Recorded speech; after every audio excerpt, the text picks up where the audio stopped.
A message just came in to me from Julia, and Julia asks, Dr. Dave, in addition to psilocybin, I've heard you recently talk about microdosing LSD and Amanita muscaria. Which do you recommend for somebody just starting out?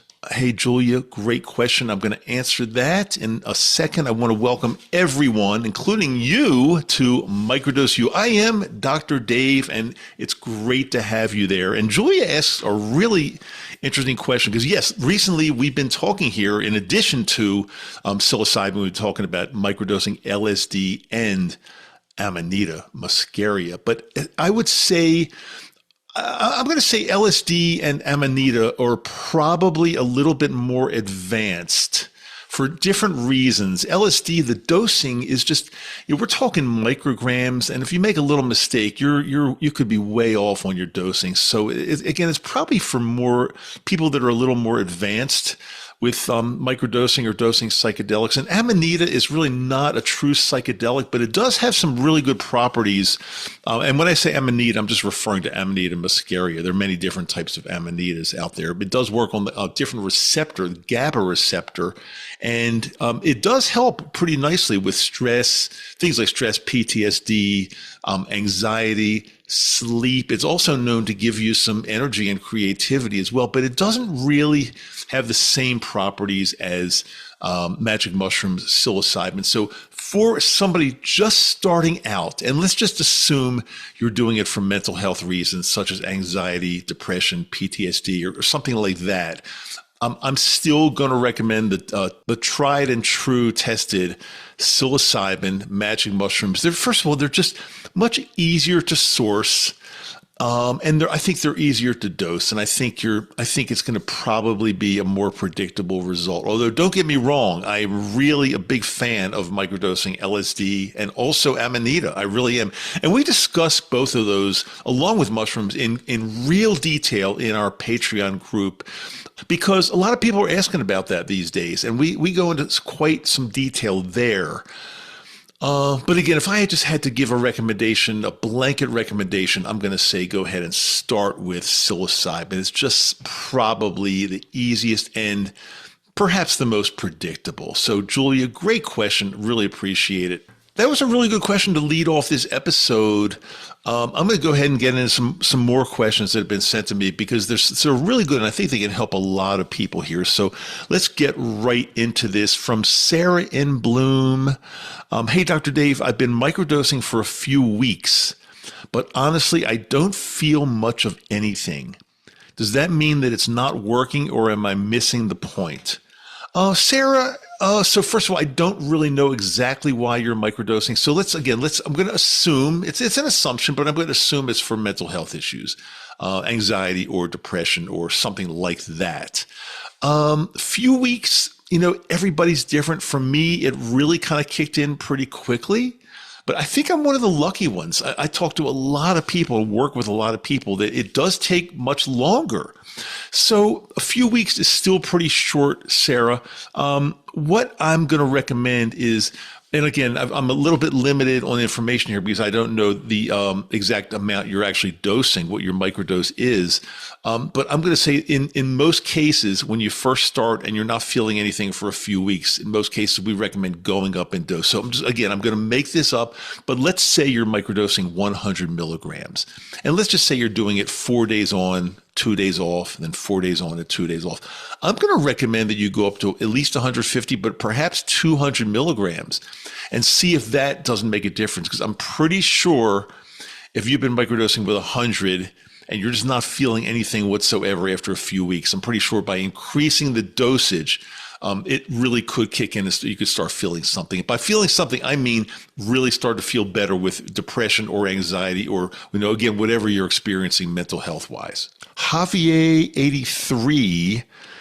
How can I tell the difference between what's happening because of the microdose and just me having a good normal day? Sometimes it's hard to tell. Well, that's a really good question. And if you're having a good normal day, celebrate it. Congratulations. Don't micromanage or don't worry too much about it, because the more good normal days you have, That's what we're trying to get to, whether it's the microdosing, whether it's something else you might be doing in your life. You don't really have to go deep and try to figure that out because, again, if you started off and let's just say, again, making this up, 50% of your days are, normal, 50% or kind of rough, maybe some anxiety and some depression. And then you start microdosing and then let's say 75 to 80% of your days are much, much better, happy, and only 25% are a little bit rough with still anxiety and some depression. I would take that as a win. Keep doing what you're doing. And as you do it, the days are going to get better and better and better. And you'll see it'll ultimately get to the point where only a very, very small percentage of your days might be rough. And we want to get to the point where almost no days, almost none. I can't say none because, again, being human beings, we experience difficult things and we go through tough times. But I'm talking about basically, we want to get it to the point where almost all of your days are good. So again, Javier, congratulations that you're feeling some really good days and keep that going. Keep the microdosing going. And I think it should get to be more and more and more. I hope that helps. It's a little bit of a difficult question to answer exactly, but I think I said what I needed to say. Celebrate the good days however they appear. Okay, Heather on the Hill. Is it possible to build up a tolerance to psilocybin even when you're doing tiny doses? When she says tiny doses, I guess she means microdoses. I'm worried the effects might fade over time.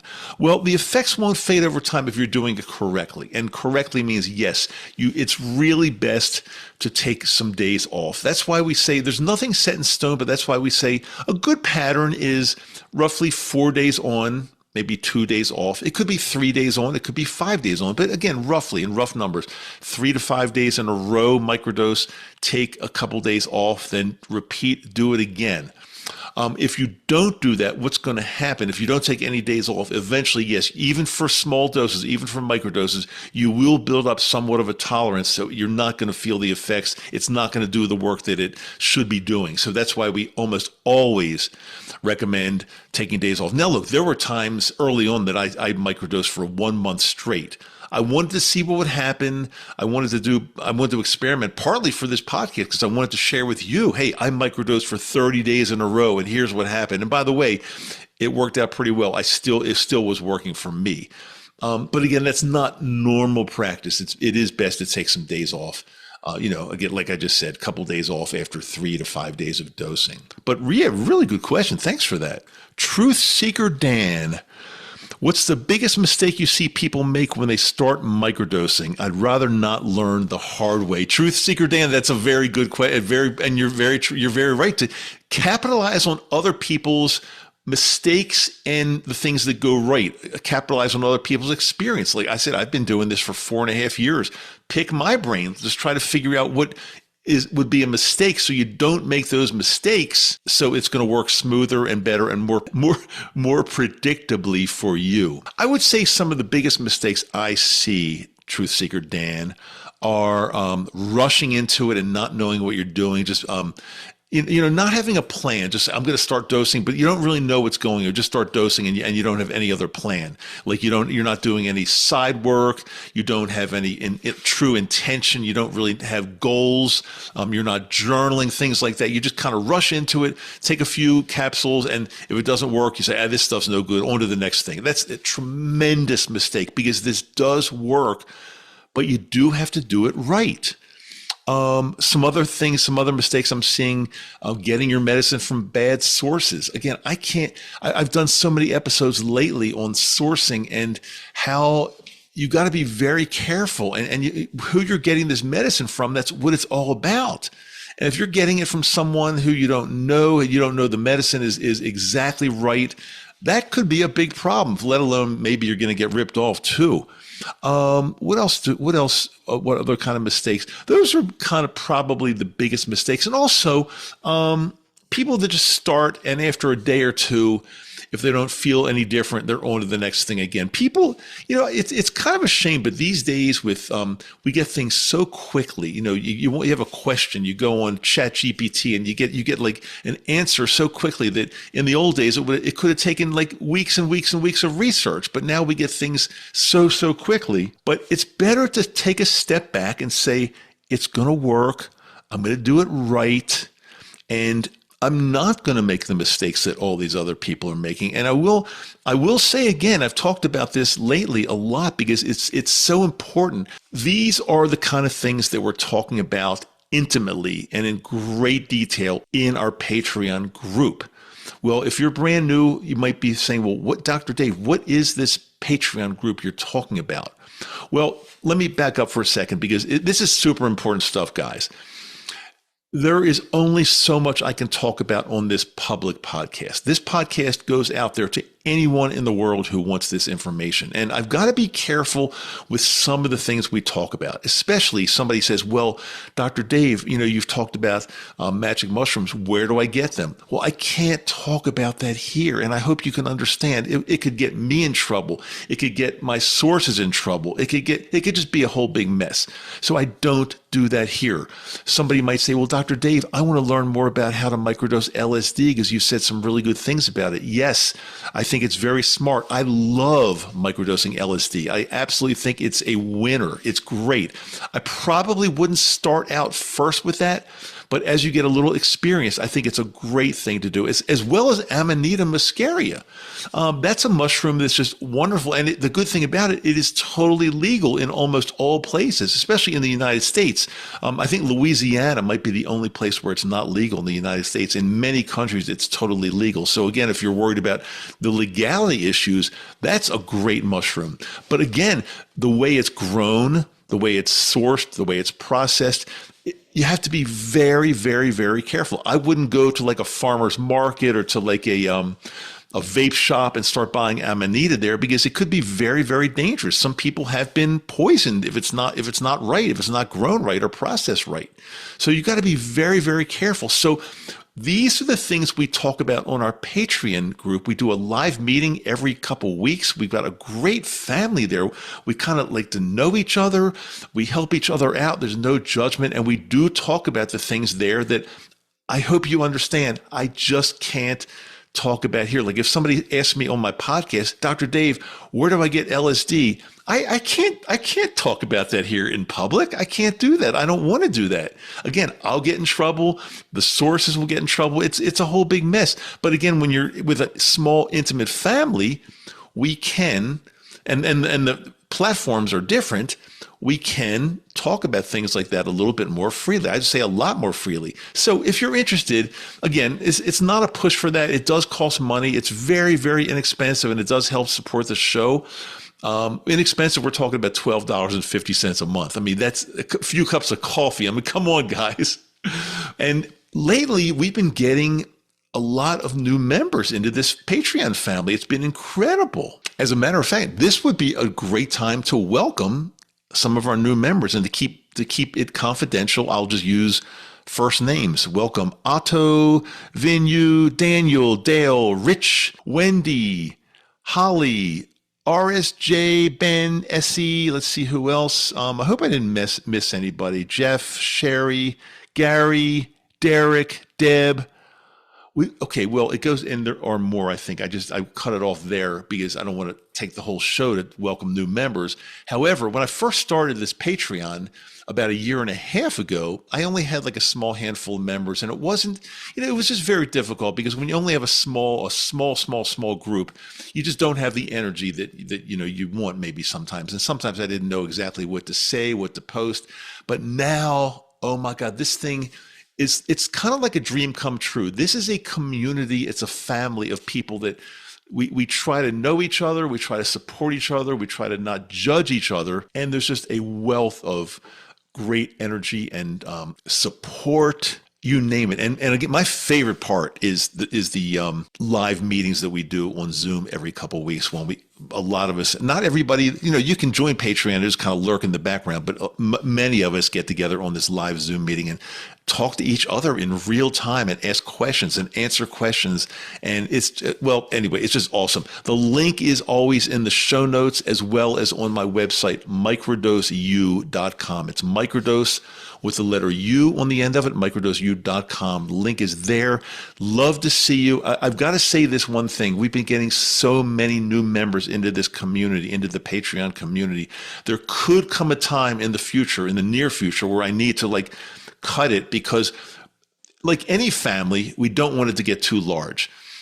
Just think if you've got a family, like a real family, and the family is tremendous and you get together for holidays, there's going to be probably some craziness there because it's too many people and it's like out of control. So I need to keep this to a good number, and I don't want it to be a ton of people because it won't be good for anybody if it's a ton of people. So while it's freely open, just a suggestion, you might want to get on there. And again, one more thing about it. I'm not looking for people just jumping in and jumping out. That's not what for 1 month, that's not what it's about. It's about coming in there, joining us, being a family together. And, we don't leave family, do we? We stay with family. Family sticks together and we all help each other out. That's what Patreon is about. Patreon.com/Microdose U. But the links are in the show notes and on my website, just in case you're not sure.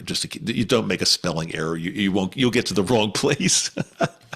Okay. Anyway, Dan, thank you so much for that question. And sorry it led into, as some people might say, it led into a commercial, but it's not a commercial. It is the way that we help each other out here. And people are here, you're here listening to me, watching me, and you want help. You want your life to be better. You want to feel better every day. And I'm just giving you some options. If I held that back and didn't tell anybody, I'd be doing you an extreme disservice. Okay, let's get on to the next question here. From Mellow Mechanic, do you think microdosing actually changes who we are, or does it just help uncover who we were the whole time? Wow, these questions are getting better and better. Thank you for sending these in because this is awesome. I have to think about this for a second. Does it change who we are, or does it just help uncover who we were? I'm going to have to use myself as an example. Microdosing 4.5 years. When I first started, a lot of anxiety, some depression, a lot of worrying about things, worrying about my medical health, worried about world affairs, what's going on, wars and politics, and just worried all the time. That's one of the major things that microdosing has changed for me and improved for me. I mean, I feel better every single day. I've also discovered so much more about my health, my mental health, my physical health, my sleep, my spirituality, how to connect with other people, how to be kind. But I would still say I am the same person, Dr. David Maddow. I'm the same person, but I think just a much better version of that person, if that makes any sense at all. I'm not somebody, I didn't turn into somebody else. I'm me, but I'm me who is not only a better version, but I can see deeper into what this life is about and how to maximize it and how to live every day to the fullest. I hope that helps the question. And that is a really, really good question.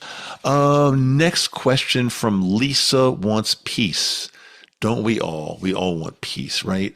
Lisa says, can microdosing still help if I've already tried antidepressants and they didn't really do much for me? I'm going to say in most cases, absolutely. They work differently. That's why I'm a big fan of microdosing psychedelics, because they work in different parts of the brain, and they're more permanent also. They rewire the brain as opposed to just supplying some more serotonin while you're taking them, and then when you stop taking them, it goes away and you go back to the way you were. No, they actually rewire the brain. Well, and somebody might say, well, Dr. Dave, if that's the case, why are you still microdosing after 4.5 years? Why hasn't your brain been rewired yet? Well, it has been, and it still continues to be. And I think there's another question coming up that I'm going to get a little bit deeper into that question that I just invented. Okay, thanks for that question, Lisa. Cloud Rider. You've been at it a long time, Dr. Dave. What surprised you the most about your own journey with microdosing? This might be the question I was talking about that I could expand on Lisa's question. What surprised me the most? Well, yeah, I thought that microdosing for me would be not a quick fix, but I'd be in and out in a sense that when I started feeling better, I wouldn't have to microdose anymore. And that would be the end, because my brain would be rewired. I'd be feeling great every day, and then I wouldn't have to do anything. However, I felt that's not exactly the case. I'm starting to believe that microdosing is more of a like a lifetime thing, or at least continuing it on in some fashion of regularity, as opposed to once you start feeling better, you just drop it and you're not doing anything anymore. I still think we need it on at least a semi-regular basis. When I've taken longer breaks, yeah, I've actually felt some of the anxiety start to creep back a little bit, and then as soon as I start microdosing again, totally goes away. So I'm pretty much a believer that it's something that you need to do longer term as opposed to shorter term. I think if I had to answer the question, that's the thing that maybe surprised me the most, because again, I thought it would be like a quick in and out, done, but it's not really like that. However, having said that, every year, and I'm into year 5 now, every year I learn more and more and more about my body, my health, my life, and so much more than that. So I'm not only a tremendous fan, but I believe it just keeps getting better and better and better. Like the way I felt after year 1 was very good. I would take it because it's no depression and no anxiety. But the way I feel after year 4 and into year 5, you start learning so many things about yourself and everything else that you can't even put it into words. It's very, very deep. So yeah, good question. That was Cloud Rider. Really good question. Thanks for that. Next question, Rogue Scientist asks, is it possible to get too deep into the mindfulness or spiritual side of microdosing? Like, can you lose touch with reality a bit? Can you lose touch with reality a bit? And let's talk about microdosing only, because when you're tripping, maybe during the trip you can lose touch with reality, but then you do come back, and I think you're probably better than before. But let's just, with microdosing, can you lose touch with reality? Can you get so deep into this, like so spiritual? Can you discover so many things about like life, quantum physics? What is everything? Like, what is this solar system? What is beyond that? What is time? What can you get too deep? Yeah, perhaps you can figure out so much stuff that you didn't realize before. I don't know if you'd lose touch with reality, but you can go pretty deep.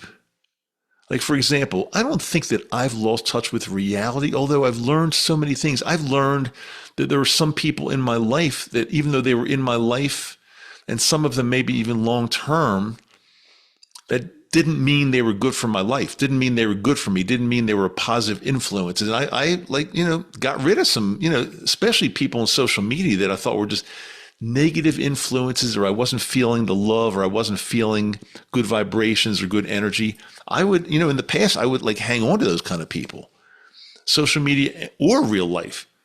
I've dismissed a lot of people from my life only because I felt that they were negative forces. And we all need a lot of positivity in our lives. And I think anything that's negative and dragging us down, even if it's somebody who you see on social media, and every time you turn it on or look in your feed, you see somebody with like something, they're saying something negative about, whether it's about our country or about something. They're always negative. I'm sorry. I just release those people, because to me, they are not helping me in any way whatsoever. So yeah, really good question. I hope that answered it. From Quiet Heart, some days when I microdose, I actually feel kind of sad instead of calm. How do you handle those days when the medicine brings up heavy stuff? I would say respect the medicine. Understand that this medicine, that's why we call mushrooms teachers, because they teach, they do bring up stuff, and they can and they will bring up stuff from the past or from your life that could create some sadness or some understanding that you've been through some very difficult things, but they bring it to the surface so you can understand it and then release it. But yeah, it's going to happen. It probably will happen. I remember there was an infamous day. It was a couple years ago. I don't know, 2-3 years ago. I did an episode about this. I was in Costco of all places. It's usually a pretty happy place, but for some reason I just was feeling sad. Something, and I couldn't pinpoint it. There was nothing that really happened, but I just was having a sad day. But as I stood there and thought deeply, I realized that, okay, almost all of my days are really good days now. But am I allowed to have a sad day every once in a while? Yes. Embrace it, understand it, then release it. Release it meaning you have to know that it's only a temporary thing, and there's a very good chance later in the day or the next day you're going to be back to as close to 100% as you can be. So that's the way I did it. I just stood there in Costco and basically said to myself, okay, this is a little bit rough now, but later today or tomorrow I'm going to be feeling great. Did it work? 100% it worked. So I hope that does help you quiet heart, and hopefully the sad days will become few and far between. But will there always be some sad days? Yeah. I mean, you lose a loved one, you're going to be sad. You're going to be, so yeah, that you will, but you're going to be fine. Josh from Denver.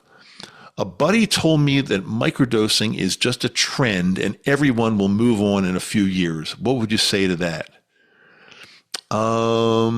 With all due respect to your friend, Josh from Denver, with all due respect, your friend is wrong.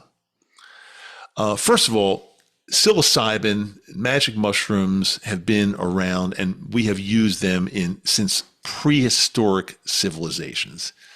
Ancient people, prehistoric, before history was even written, there are signs and evidence of prehistoric mankind using magic mushrooms, using psilocybin. It's been centuries and centuries. This is not going to it's not a fad. It's not going to go away. Microdosing might be a little bit different than the way we've done it in the past because we've discovered new things and new ways to use this medicine. But no, it's not a fad. It's not going to go away. And you can politely tell your friend that your friend doesn't really understand this at all. It's funny. About 10 years ago, I had a good friend tell me that CBD, part of the hemp plant, part of the cannabis plant, CBD is just a big fad and it's gonna go away. And I said to this friend of mine, I said, I'm really sorry, but you're mistaken. This is not a fad. And here we are 10 years later. CBD, a lot of people are still using it every day for things like relaxation, sleep, pain. It's not going anywhere. It's a natural part of a cannabis plant or of a hemp plant. It's not going away. But see, some people just say things because they're so used to so many fads and they think these things are going to go away. But these are not fads. These are discoveries in plant medicine that just don't go away. Okay, I think that was the last question. Okay. Thank you all for submitting your questions. Anybody else that wants to do this, again, I take questions. Many people ask questions on YouTube, by email. Again, my email and the ways to reach me are in the show notes for sure. Also, many people ask me about the supplements that I use. I started an Amazon profile under my name with all of the supplements that I use. And then it got even better. A lot of the things that I use on a daily basis, the exact pillow that I use every single night for the best sleep ever. What else is there? The virtual reality headset that I use every single night to meditate with, that's there. So again, the show notes, if you go to the show notes or on my website, microdoseu.com, go take a look at my Amazon storefront and you'll be able to take a look at all the things that I use, I recommend, and you can just so easily purchase them right there. Do I get a little tiny commission every time somebody buys something? Yes, it's tiny. It's probably not even going to buy me a cup of coffee. I still want to disclose this just to be fair. Yes, it's my storefront, so Amazon does give me a tiny, tiny percentage. But again, whether it makes me wealthy or not, I think that's besides the point. I make this easy for you. I show you exactly what I'm using on a daily basis, and you can just go ahead and click on it and buy the same stuff if you like. Brand new episode comes out every single Wednesday. We're on YouTube. We're on Apple, Spotify. I don't know, Google. I'm not sure. I think everywhere, kind of. It just somehow ends up everywhere. So you can You can either watch me or listen to me. Been doing this for quite some time now. I really appreciate you and stick with us. And if you're brand new, make sure you subscribe, like, share, press that button so you get notifications whenever a brand new episode comes out. You won't miss anything. I do some live streams sometimes on YouTube. So you want to make sure your notifications are on so you don't miss anything at all. Until next time, I will remind you, my name is Dr. Dave. We do have a great live meeting coming up pretty soon on Patreon because we do these every couple of weeks. And the next one coming is really, really special. So I don't want you to miss it. Again, go to those show notes and become part of our Patreon family before I have to severely limit the number of people that can get in. I want you to get in before that happens. So until next time, I want to make sure you know that I do love you. You have a place to be here, to not to be judged, but just to learn to make your life as good as it possibly can be. And that's what we do here at Microdose U. I will see you on the next episode.